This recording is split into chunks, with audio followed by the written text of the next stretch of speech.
Hello students, आज हम कल से आगे का टॉपिक स्टार्ट करते हैं। गोलीय दर्पण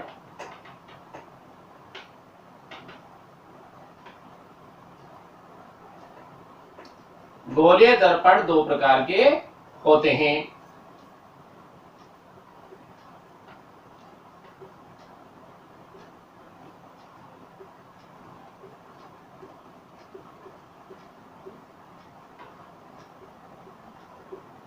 गोलीय दर्पण दो प्रकार के होते हैं। पहला अवतल दर्पण,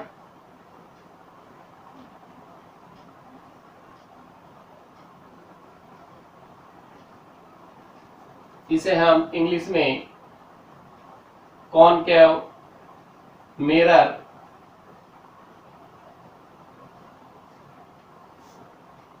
कहते हैं, और दूसरा उत्तल दर्पण,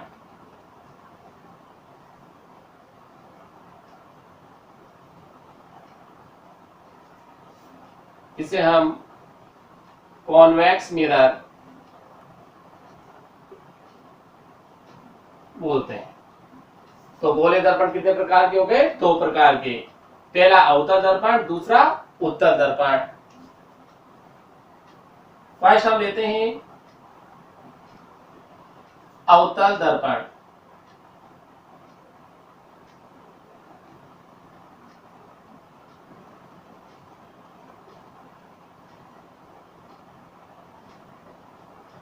अवतल दर्पण किसे कहते हैं, पहले इसको समझ लें, फिर अपन परिभाषा लिखेंगे।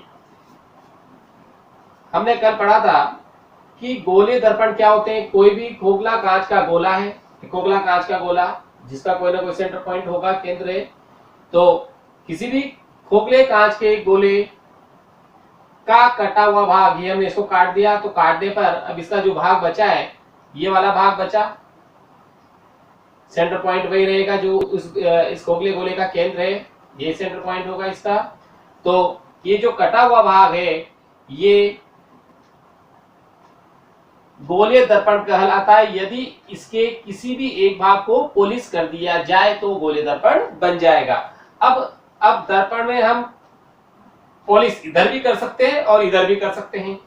इन्हीं दो, क्योंकि पॉलिश दोनों तरफ हो सकती है, इधर भी हो सकती है, इधर भी हो सकती है, इन्हीं के आधार पर इनको दो भागों में बांटा गया है। अब देखते हैं, यदि हमने इसके उभरे हुए भाग पर, ये उभार वाला जो भाग है, यदि इसके ऊपर अपन ने पॉलिश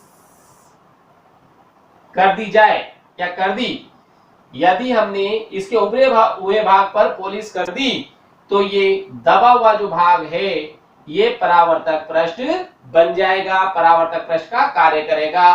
तो ये दर्पण बन गया अवतल दर्पण। यदि ये कटा हुआ भाग अपन ने ले रखा है, इसके यदि मैं दबे हुए भाग में पॉलिश कर दूं, तो इसका ये दूसरा वाला जो भाग है, उभरा हुआ भाग, ये परावर्तक पृष्ठ बन जाएगा। पहले दबा हुआ भाग परावर्तक पृष्ठ था, अब उभरा हुआ भाग परावर्तक पृष्ठ है, तो ये बन जाएगा उत्तल दर्पण। तो इसी के आधार पर ये दो प्रकार के होते हैं। यदि पॉलिश अंदर की ओर कर दी जाए, दबे हुए भाग में कर दी जाए, तो उत्तल दर्पण। यदि पॉलिश उभरे हुए भाग पर कर दी जाए, तो दबा हुआ पृष्ठ जो होगा वो परावर्तक का काम करेगा, ये हो जाएगा अवतल दर्पण। तो इसी आधार पर हमने इसको दो भागों में बांटा है। तो सबसे पहला भाग अपन ले रहे हैं अवतल दर्पण क्या होता है, किसे कहते हैं, जो अपन यहाँ पर क्लियर कर चुके हैं। तो सबसे पहले हम डेफिनेशन लिखेंगे अवतल दर्पण की। तो अवतल दर्पण की परिभाषा हो गई, वही जो अपन ने यहाँ पर समझा है वही परिभाषा है। यदि खोखले कांच के गोले के कटे हुए भाग के उभरे हुए तल पर कलई या रजत पदार्थ का लेप कर दिया जाए, तो इसके भीतर का जो भाग है वह परावर्तक पृष्ठ बन जाता है। इस प्रकार के दर्पण को हम अवतल दर्पण कहते हैं। तो परिभाषा हो गई, यदि खोखले कांच के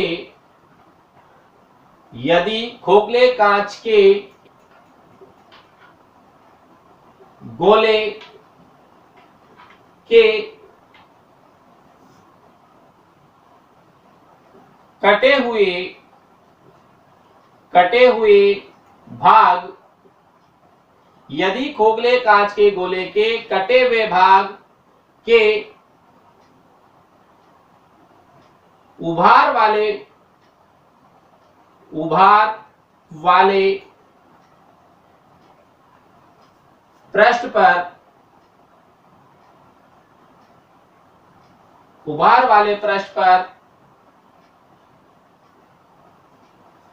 रजत पदार्थ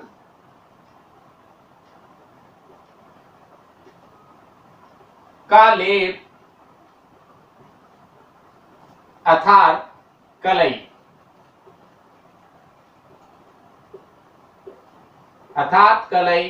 कर दी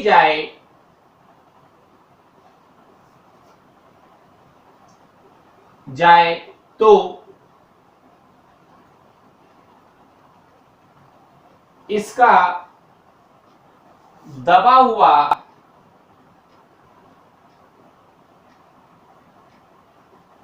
भाग परावर्तक पृष्ठ का कार्य करता है। दबा हुआ भाग परावर्तक पृष्ठ का कार्य करता है।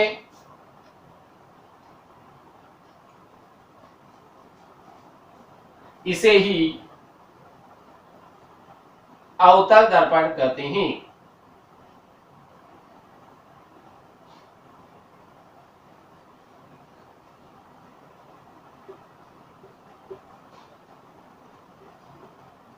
अवतल दर्पण कहते हैं। तो इसका डायग्राम हम देखना चाहें तो डायग्राम हमारे पास आ जाएगा।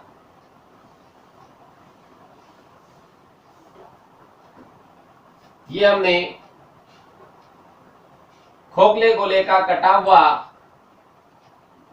भाग ले लिया और इसमें बात करें अपन इसके उभार वाला भाग, तो उभार वाला पृष्ठ जो है या भाग जो भी हम बोलना चाहें कि उभार वाला भाग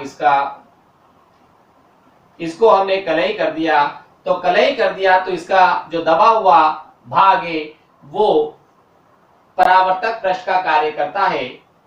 तो जो भी प्रकाश किरणें आपतित होगी वो इस वाले भाग में होगी, क्योंकि ये तो कलई किया हुआ है तो इसमें तो कोई प्रकाश किरणें अपन आपतित कर नहीं सकते। तो ये वाला भाग जो होगा इस पर प्रकाश किरणें इधर की ओर आपतित होगी, ये आपतित किरण। तो इस प्रकार का जो दर्पण होता है वो कहलाता है अवतल दर्पण। यदि इस कलई को अपन अंदर की ओर कर दें तो उत्तल दर्पण बन जाएगा। तो ये तो कौन सा हो गया हमारे पास अवतल दर्पण। ये परावर्तक पृष्ठ है, इसका कौन सा पृष्ठ है, ये परावर्तक पृष्ठ। कौन सा वाला, ये वाला जो पृष्ठ है ये परावर्तक पृष्ठ है। ये किरण आपतित हो रही है इस पे, इसके ऊपर गिर रही है। दूसरा दर्पण से पहले हम देख लें, जो अवतल दर्पण है वो क्या करता है। अवतल दर्पण प्रकाश जो किरणें हैं उनको इकट्ठा करता है। क्या करता है, इकट्ठा करता है या एकत्रित करता है। तो नोट लगाकर लिख ले अपन यहां पर,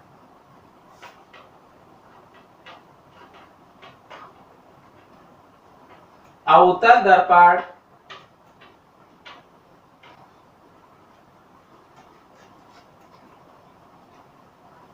दर्पण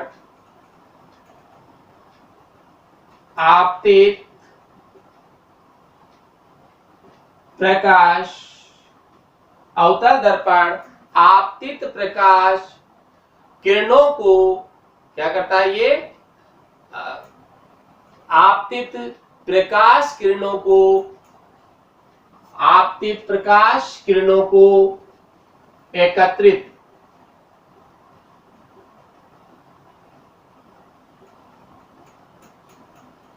मतलब इकट्ठा करता है। तो अवतल दर्पण का काम प्रकाश किरणों को एकत्रित करना है। ये अभी हम जब इससे परावर्तन देखेंगे उन डायग्राम में इसको स्पष्ट करेंगे। दूसरा है हमारे पास उत्तल दर्पण।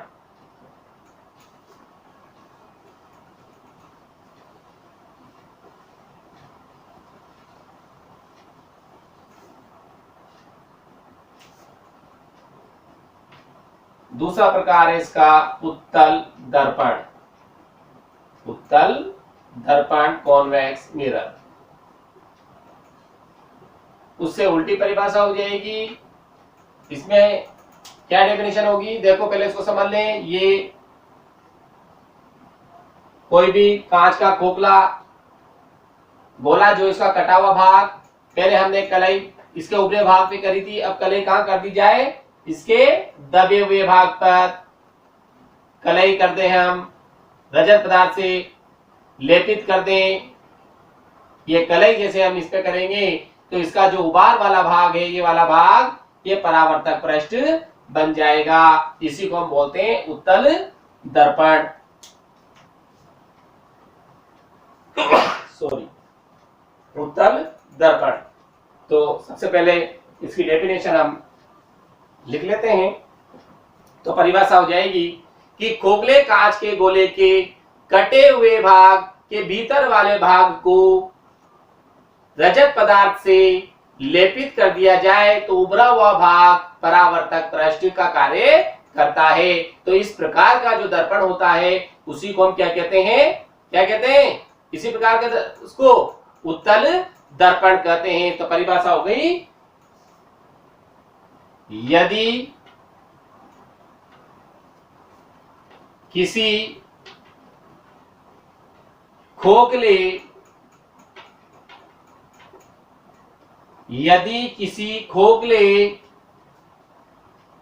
कांच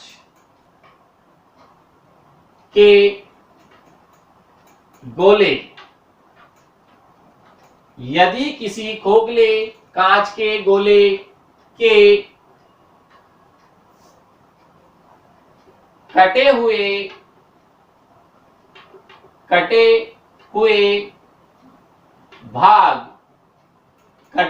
भाग के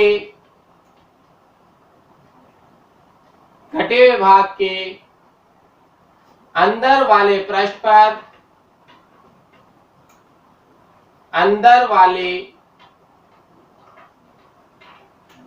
पृष्ठ पर अर्थात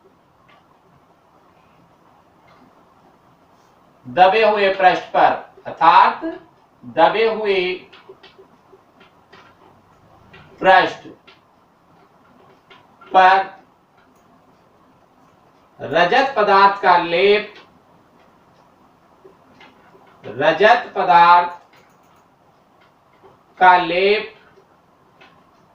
अर्थात रजत पदार्थ का लेप कर दिया जाए, रजत पदार्थ का लेप कर दिया जाए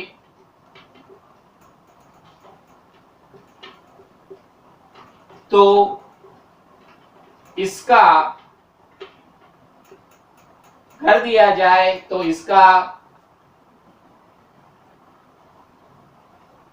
उभरा हुआ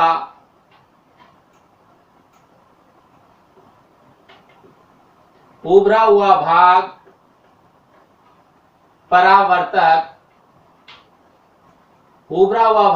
परावर्तक पृष्ठ का कार्य करता है, परावर्तक पृष्ठ का कार्य करता है। इसे उत्तल दर्पण कहते हैं।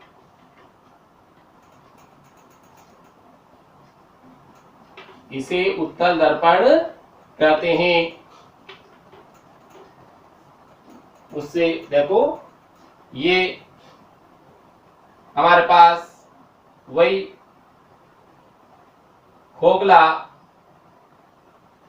कांच के गोले का कटा हुआ भाग ले लिया हमने, और पहले हमने इसका उभार वाले भाग को पॉलिश किया था, अब हम इसके दबे हुए भाग पर रजत पदार्थ का लेप करते हैं अर्थात कलई करते हैं। तो अब इसका उभार वाला भाग जो है वो परावर्तक पृष्ठ बन जाएगा। तो जो भी किरणें आपतित होगी परावर्तक पृष्ठ की तरफ की हो रही होगी तो ये आपतित किरण।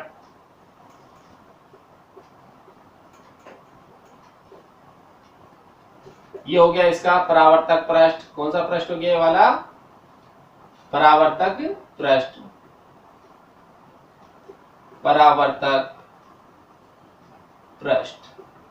और ये आपतित किरणें परावर्तक पृष्ठ पर ही गिरती है और यहां से इनका परावर्तन होता है, क्योंकि जिधर पॉलिश्ड है उस भाग पे कोई किरणें आपतित नहीं हो सकती। तो ये हमारे पास हो गया दूसरा उत्तल दर्पण। उत्तल दर्पण में हम नोट लगाएंगे। जब वो किरणों को इकट्ठा करता है तो ये किरणों को क्या करेगा? फैलाएगा। तो इसमें लिख सकते हैं अपन उत्तल दर्पण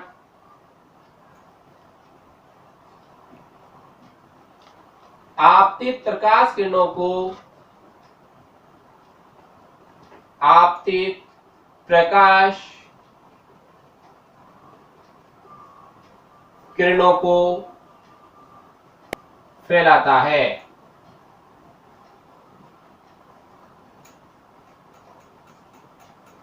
तो उत्तल दर्पण जब अवतल दर्पण इकट्ठा कर रहा है तो उत्तल दर्पण क्या करेगा? आपतित प्रकाश किरणों को फैलाएगा।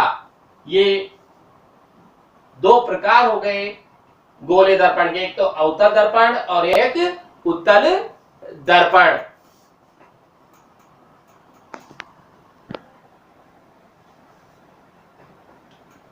तो अब हम नेक्स्ट टॉपिक लेते हैं कि अवतल और उत्तल दर्पण से प्रतिबिंब का निर्माण कैसे होगा।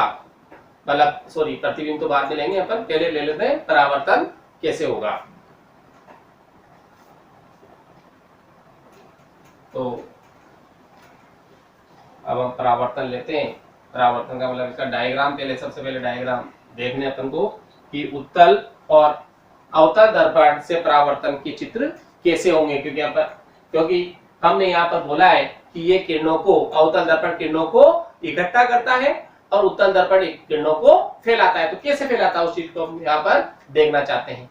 तो हेडिंग लगाए अपन उत्तल दर्पण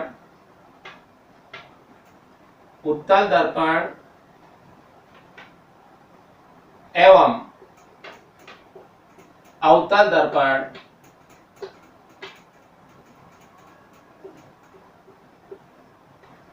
उत्तल दर्पण एवं अवतल दर्पण से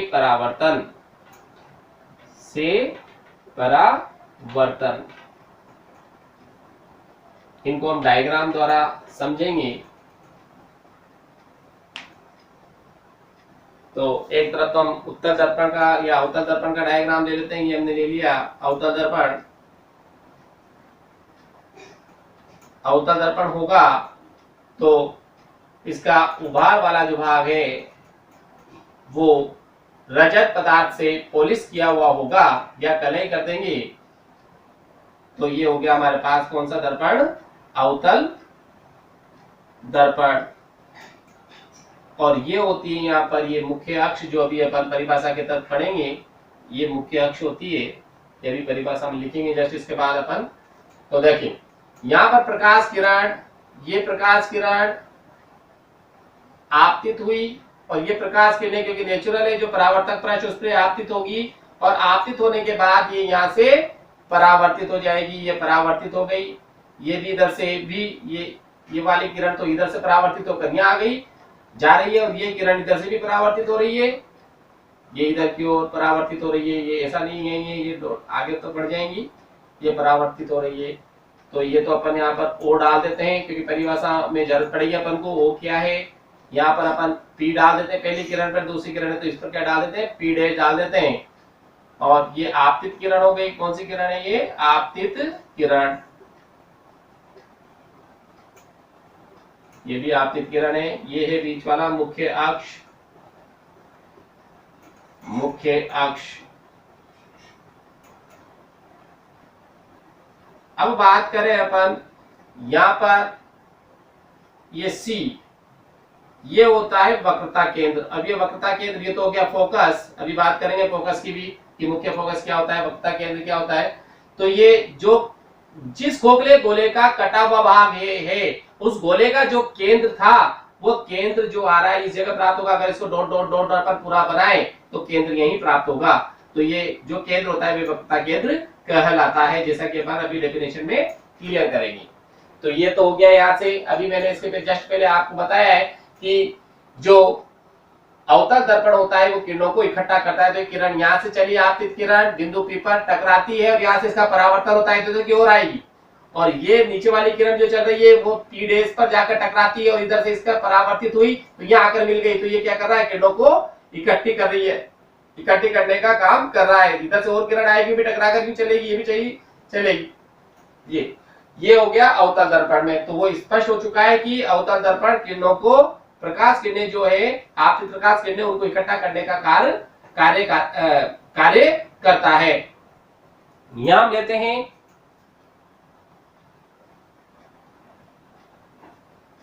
उत्तल दर्पण,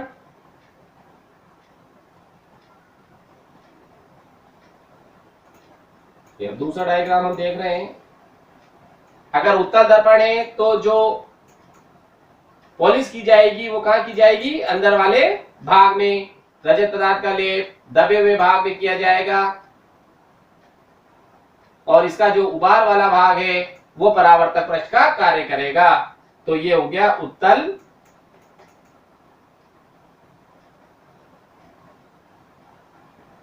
दर्पण। अब इसमें वही मुख्य अक्ष तो वही रहेगी, मुख्य अक्ष में कोई चेंजेस नहीं है, ये O बिंदु रहेगा इसे इसका ध्रुव। अब देखें वही, अब किरणें जो है इस भाग से तो आपतित नहीं हो सकती, किस पे होगी, परावर्तक भाग की ओर। तो ये पहली आपतित प्रकाश किरण हमने देख ली, ये दूसरी आपतित किरण हमने देख ली है। तो यहां से किरण जैसे इस पर टकराएगी यहां से इसका परावर्तन होगा, ये परावर्तित हो गई। ये यहां से किरण टकराई, इसका परावर्तन होगा, ये परावर्तित हो गई। तो ये किरणों को क्या कर रहा है, फैला रहा है। जैसे पहली किरण इधर गई, दूसरी किरण गिरेगी उधर जाएगी, तो ये किरणों को क्या करेगा, फैलाने का काम करेगा। कौन सा दर्पण, उत्तल दर्पण। जबकि यहाँ उल्टा, यहाँ क्या हो रहा था उत्तल दर्पण में, ये उनको इकट्ठा कर रहा था। अवतल दर्पण तो क्या कर रहा था, जो आपतित किरणें हैं वो परावर्तन के पश्चात क्या कर रहा था, ये उनको इकट्ठा कर रहा था। जबकि यहाँ पर क्या हो रहा है उत्तल दर्पण में, अवतल दर्पण तो क्या कर रहा था, क्या करता अवतल दर्पण, देखो इस चित्र में ये कर रहा था, जो आपतित प्रकाश किरणें हैं परावर्तन के पश्चात उनको एक बिंदु पर एकत्रित कर रहा था। जबकि उत्तल दर्पण में क्या हो रहा है, परावर्तन के पश्चात ये क्या कर रहा है, किरणों को फैला रहा है। इसी वजह से हमने नोट में लिखा था कि अवतल दर्पण आपतित प्रकाश किरणों को क्या करता है, परावर्तन के पश्चात इकट्ठा करता है, और जबकि ये क्या करता है, उत्तल दर्पण इनको फैलाता है। ये फैला दिया, इसको अगर अपन डॉट डॉट डॉट बनाए तो ऐसा लगता है कि ये इस जगह से आ रही है। इनको डॉट डॉट डॉट में अगर लेना चाहे हम, ये डॉट डॉट और ये डॉट डॉट डॉट डॉट, वही इसका सेंटर, वो वक्रता केंद्र वही रहेगा जो गोले का है, क्योंकि इसका कर्व इधर की ओर है तो वक्रता केंद्र वही रहेगा। तो ये हो गया अवतल दर्पण से परावर्तन, ये हो गया उत्तल दर्पण से परावर्तन। अब हम बात करते हैं कि इनकी डेफिनेशंस की, उत्तर मतलब दर्पण से संबंधित कुछ महत्वपूर्ण परिभाषाएं। जैसे दर्पण में परिभाषाएं वैसे ही सेम परिभाषाएं लेंस के अंदर भी आएगी। तो सबसे पहले हम पढ़ रहे हैं दर्पण से संबंधित महत्वपूर्ण परिभाषाएं। एक डायग्राम बना हुआ रखेंगे जिससे कि हम डेफिनेशन को क्लियर कर सके। चलो एक साइड बना देंगे दोबारा। जब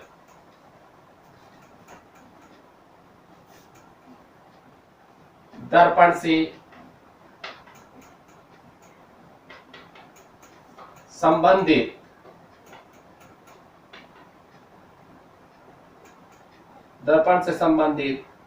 महत्वपूर्ण परिभाषाएं,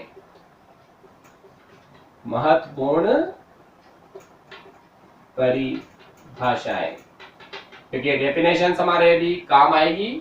डायग्राम बनाकर इसको भी समझेंगे अपन, जो समझा है सबसे पहले तो अपन वही डायग्राम वापस बना लेते हैं। कोई भी एक डायग्राम बना लो, या तौतल का बना लो या उत्तल का बना लो, सेम कंडीशन से ये यहाँ पर अवतल का डायग्राम बना लेते हैं, जिससे कि हम इसकी डेफिनेशन देने में भी सुविधा रहेगी और आपको भी ये समझ में आ जाएगा। ये हमने लिया था अभी, ये मुख्य अक्ष है हमारे पास, ये इधर से अवतल दर्पण है, तो ये उभार वाला भाग इसका पॉलिश्ड होगा, ये इसका ओ बिंदु जिसे हम ध्रुव कहते हैं, भी डेफिनेशन पढ़ेंगे। ये आपतित किरण,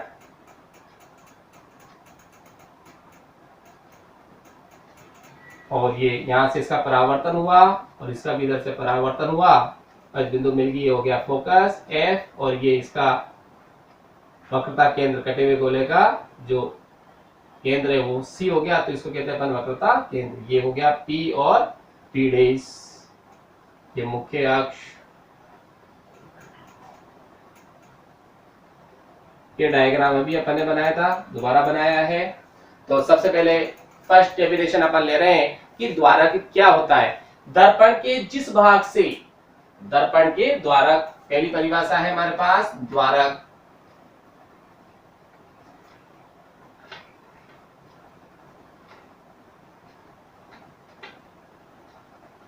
दर्पण के जिस भाग से प्रकाश किरणों का परावर्तन होता है या प्रकाश किरणें परावर्तित होती है, द्वारक कहलाता है। तो इस डायग्राम में हम देखें प्रकाश किरणें कौन से भाग से परावर्तित हो रही है, सबका ध्यान ब्लैक बोर्ड पर होना चाहिए। देखें यहाँ पर कि ये प्रकाश किरणें जो गिर रही है, पहली किरण, ये लास्ट वाली किरण, जितनी भी किरणें गिर रही है इनके मध्य ही जा रही है। सपोज हमने माना है पूरी किरणें यहाँ चल रही है, तो जैसे पहली किरण यहाँ पर गिर रही है, दूसरी किरण का, पहली किरण तो पी पर है, लास्ट किरण कहाँ पर है, पी डेस पर, तो द्वारा क्या हो गया, पीओ पी डेस, जितनी भी किरणें गिर रही है इनके अंदर गिर रही है, तो यहाँ से ही इनके मध्य इनका परावर्तन, मतलब इन्हीं बिंदुओं से इनका परावर्तन होगा, तो ये परावर्तित भाग हो गया कौन सा, पीओ पी डेस। यहाँ से किरणें परावर्तित होगी, क्योंकि किरणें यहाँ पर गिरेगी, यहाँ से क्या होगी, परावर्तित, तो ये हो गया पीओ पी डेस परावर्तित भाग, तो इसी को बोलते हैं द्वारक। तो चित्र में द्वारक क्या हो गया, पीओ पी डेस। तो परिभाषा लिख ले सबसे पहले हम, दर्पण के जिस भाग से प्रकाश किरणें परावर्तित होती है द्वारक कहलाता है। दर्पण के जिस भाग से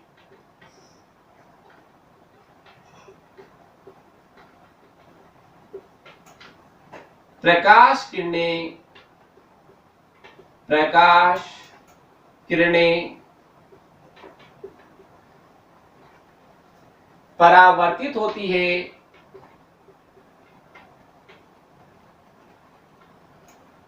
परावर्तित होती है,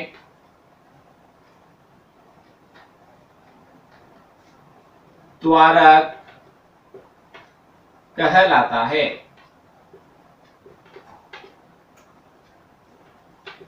चित्र में किससे प्रदर्शित कर रखा है, चित्र में इसे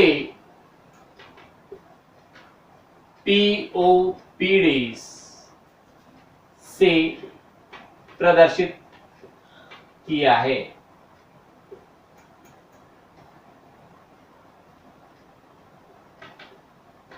मतलब पीओपी डेस क्या हो गया यहाँ पर, द्वारक। तो चित्र में पीओ और पी डेस क्या हो गया, द्वारक। तो ये तो हो गई द्वारक की परिभाषा। मतलब दर्पण के जितने भाग पर प्रकाश किरणें गिरेगी, दर्पण यहां से कितना भी बड़ा दर्पण हो सकता है, बड़ा अगर खोखला गोला है तो बड़ा खोखला गोला है तो बड़ा दर्पण हो जाएगा, और इसमें जितने भी भाग में, जैसे यहाँ से सपोज पहली किरण यहाँ गिर रही है, लास्ट किरण यहाँ है, पूरी किरण से बीच में, तो दर्पण का ये भाग है यहाँ से लेकर यहाँ तक का, पहले बिंदु से लेकर लास्ट वाली किरण जो गिरी है, पहली किरण से लेकर जो किरण, तो वही उसका द्वारक हो जाएगा। मतलब क्या हो गया, दर्पण के जितने भाग पर प्रकाश किरणें गिरेगी, तो उनके मध्य का जो भाग होगा जहां से उसका परावर्तन हो रहा है, वही क्या कहलाएगा, द्वारक कहलाएगा, जो कि चित्र में पीओ पी डेस है। दूसरी बात करें अपन वक्रता केंद्र। वक्रता केंद्र भी डेफिनेशन अपन बताया है, जिस खोखले गोले का कटा हुआ भाग दर्पण होता है, जैसे दूसरी बात कर रहे हैं अपन वक्रता केंद्र। वक्रता केंद्र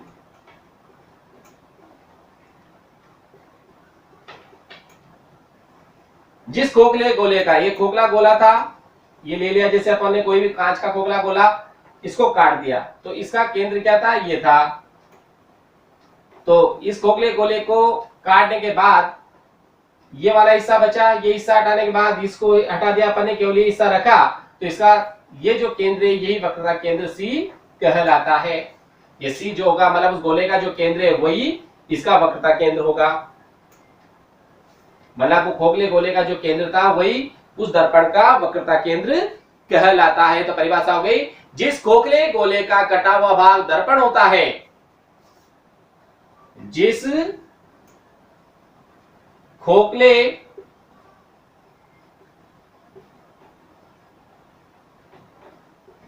गोले का कटा हुआ भाग दर्पण होता है, जिस खोखले गोले का कटा हुआ भाग दर्पण होता है, उस खोखले गोले का केंद्र ही उस खोखले गोले का केंद्र ही उस खोखले गोले का केंद्र ही वक्रता केंद्र कहलाता है। वक्रता केंद्र कहलाता है।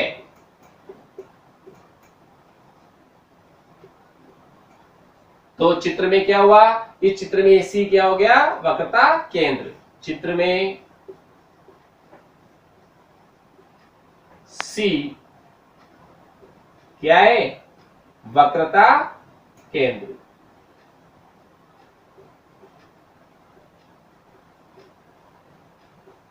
केंद्र है। दो परिभाषा हो गई, द्वारा वक्रता केंद्र, और अगली परिभाषा अपन लेते हैं ध्रुव। क्या लेते हैं, ध्रुव।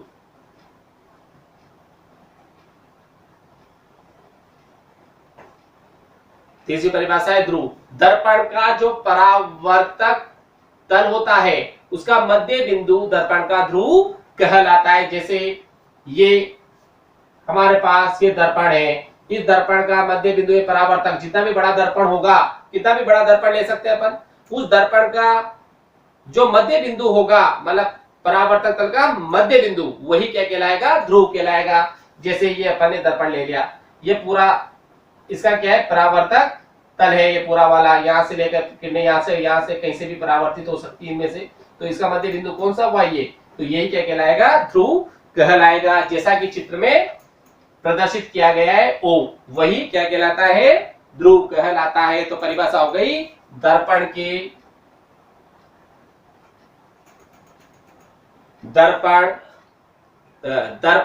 परावर्तक तल का मध्य बिंदु, दर्पण के परावर्तक तल का मध्य बिंदु क्या कहलाता है, ध्रुव कहलाता है।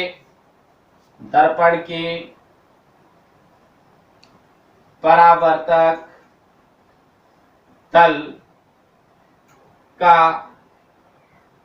मध्य बिंदु, दर्पण के परावर्तक तल का मध्य बिंदु ध्रुव कहलाता है। ध्रुव कहलाता है। चित्र में ओ ध्रुव है। चित्र में क्या है बेटा, ओ ध्रुव है। यहां से लेकर यहां तक का परावर्तक पृष्ठ है इसका, तो ये इसका मध्य बिंदु क्या हुआ, ओ, तो वही क्या है, यहां पर ध्रुव है। नेक्स्ट डेफिनेशन, मुख्य अक्ष।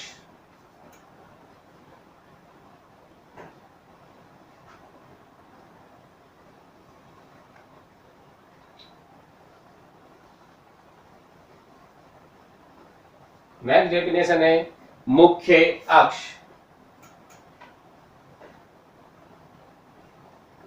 मुख्य अक्ष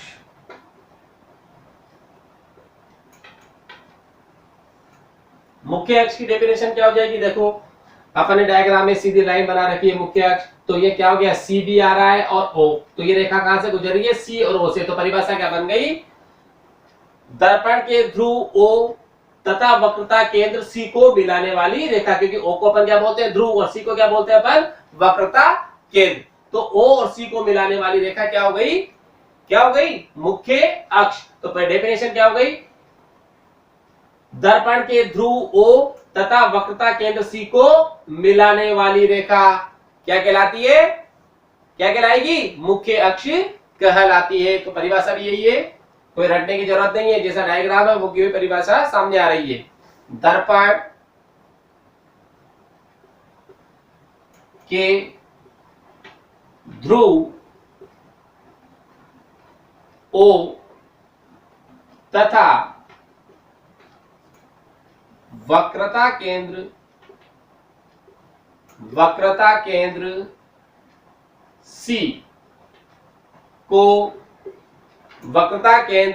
सी को मिलाने वाली रेखा, दर्पण के ध्रुव ओ तथा वक्रता केंद्र सी को मिलाने वाली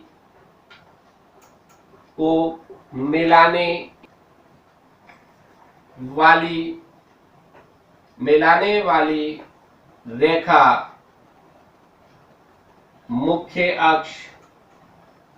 मुख्य अक्ष कहलाती है। मिलाने वाली रेखा मुख्य अक्ष कहलाती है।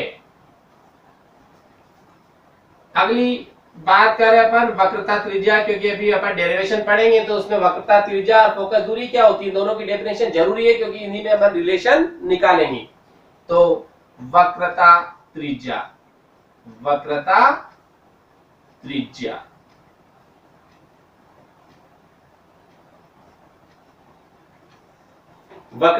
हो गई ध्रुव ओ से वक्रता सी के मध्य की दूरी, वक्रता त्रिज्या कहलाती है। क्या हो गई?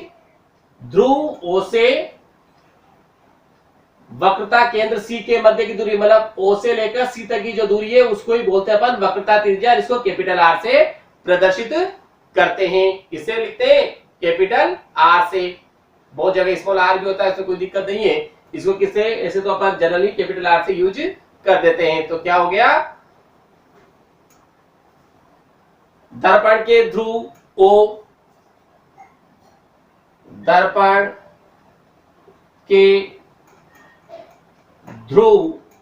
ओ तथा वक्रता केंद्र सी के मध्य की दूरी वक्रता त्रिज्या कहलाती है। वक्रता त्रिज्या कहलाती है।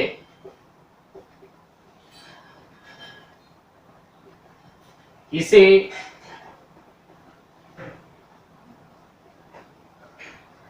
कैपिटल आर से प्रदर्शित करते हैं। इसे कैपिटल आर से प्रदर्शित करते हैं, मतलब ओ से लेकर सी तक की जो दूरी है उसी को अपन क्या बोलते हैं? वक्रता त्रिज्या। अगला है अपने पास मुख्य फोकस। 6 पॉइंट हो गया अपने पास मुख्य फोकस जिसकी बात कर रहे थे अभी अपन, मुख्य फोकस।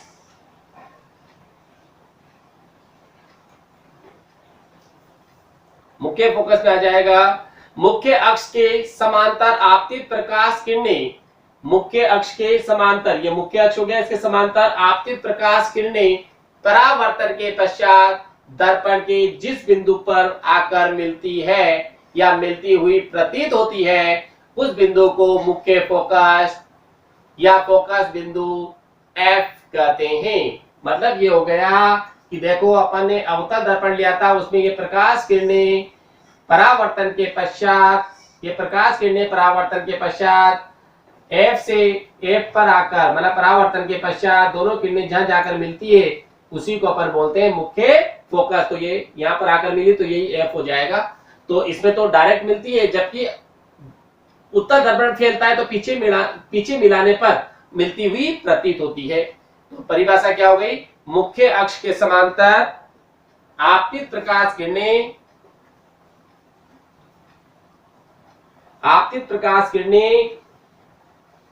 परावर्तन के पश्चात जिस बिंदु पर, परावर्तन के पश्चात दर्पण के जिस बिंदु पर आकर मिलती है या मिलती हुई प्रतीत होती है, क्या कहलाती है?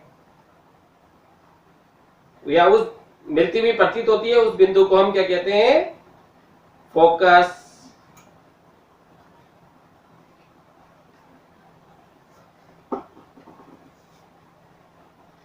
तो परिभाषा हो गई हमारे पास, मुख्य अक्ष के समांतर मुख्य फोकस।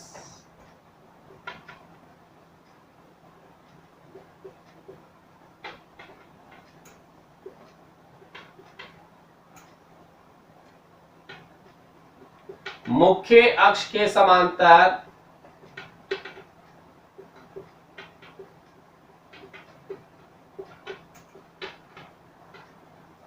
आपतित, मुख्य अक्ष के समांतर आपतित प्रकाश किरणें, मुख्य अक्ष के समांतर आपतित प्रकाश किरणें परावर्तन के पश्चात,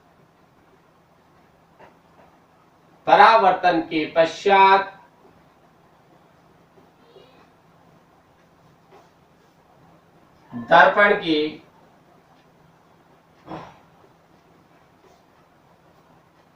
परावर्तन के पश्चात दर्पण के जिस बिंदु पर आकर मिलती है, परावर्तन के पश्चात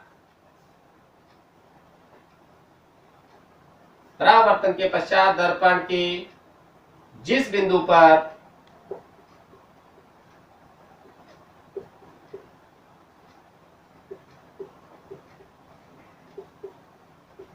आकर मिलती है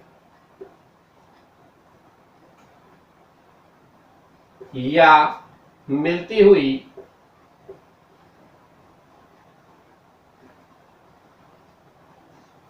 प्रतीत होती है,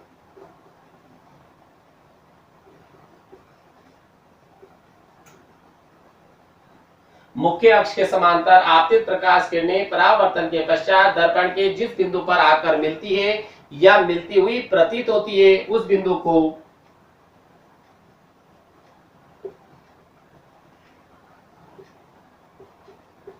मुख्य फोकस,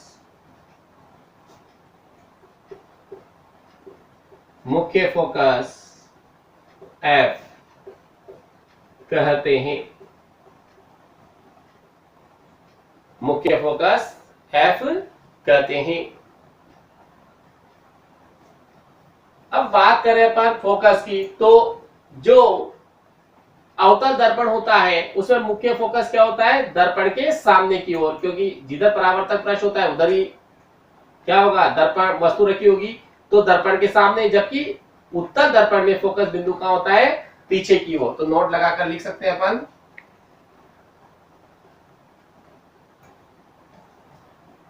अवतल दर्पण में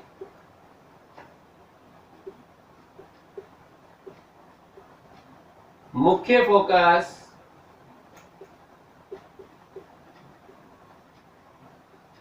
एफ, अवतल दर्पण में मुख्य फोकस की जगह ऐसा कर दो, फोकस बिंदु अपन लिख सकते हैं। अवतल दर्पण में फोकस बिंदु कर दें, मुख्य फोकस बिंदु, क्योंकि अभी यहां पर बिंदु बन गया।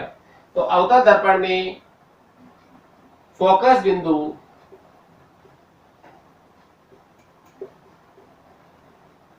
कैपिटल एफ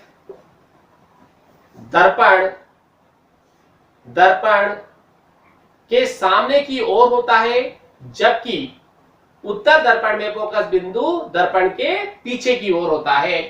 अवतल दर्पण में फोकस बिंदु दर्पण के सामने की ओर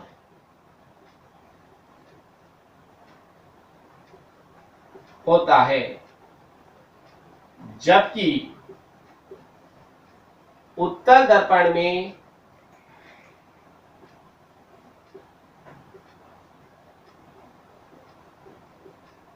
फोकस बिंदु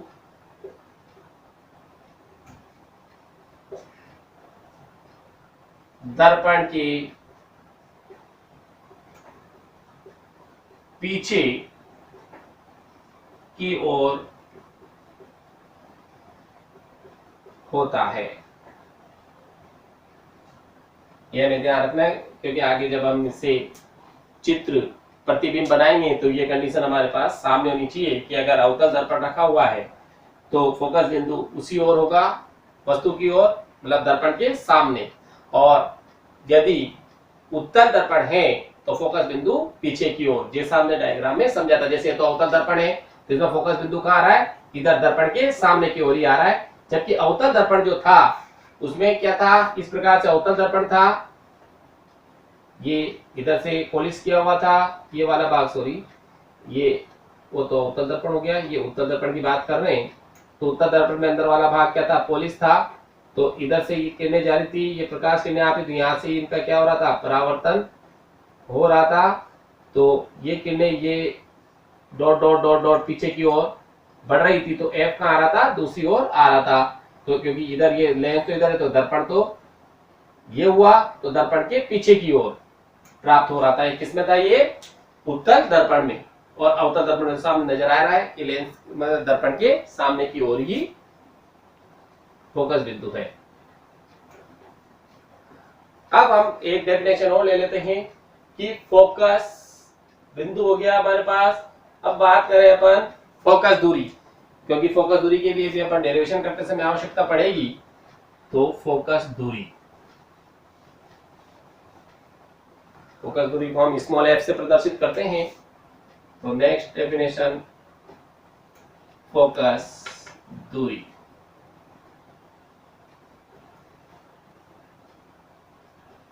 फोकस दूरी क्या हो गई, फोकस दूरी दर्पण के ध्रुव O से फोकस बिंदु या मुख्य फोकस के मध्य की दूरी फोकस दूरी कहलाती है। ये ध्रुव O तथा फोकस, मुख्य फोकस के मध्य की दूरी या फोकस बिंदु बोल दो इसको, के मध्य की दूरी क्या कहलाएगी, फोकस दूरी कहलाएगी। तो हो गया दर्पण के ध्रुव O से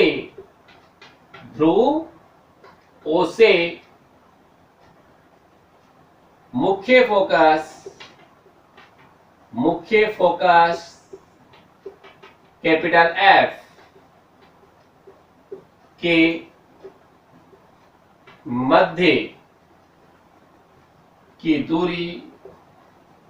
मध्य की दूरी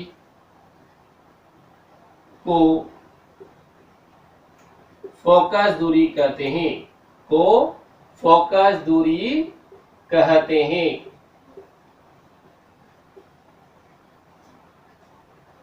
इसे स्मॉल f से प्रदर्शित करते हैं, इसे स्मॉल f से प्रदर्शित करते हैं। तो ये दर्पण से संबंधित महत्वपूर्ण परिभाषाएं थी जो हमने आज ली है। फोकस दूरी स्मॉल f और वक्रता त्रिज्या कैपिटल R में हम अब संबंध पढ़ेंगे। तो यहाँ वक्रता त्रिज्या का भी जिक्र हुआ है और फोकस दूरी का भी जिक्र हुआ है। तो नेक्स्ट टॉपिक हमारा होगा फोकस दूरी स्मॉल f तथा वक्रता त्रिज्या कैपिटल R में संबंध, जो हम नेक्स्ट वीडियो में लेंगे। धन्यवाद।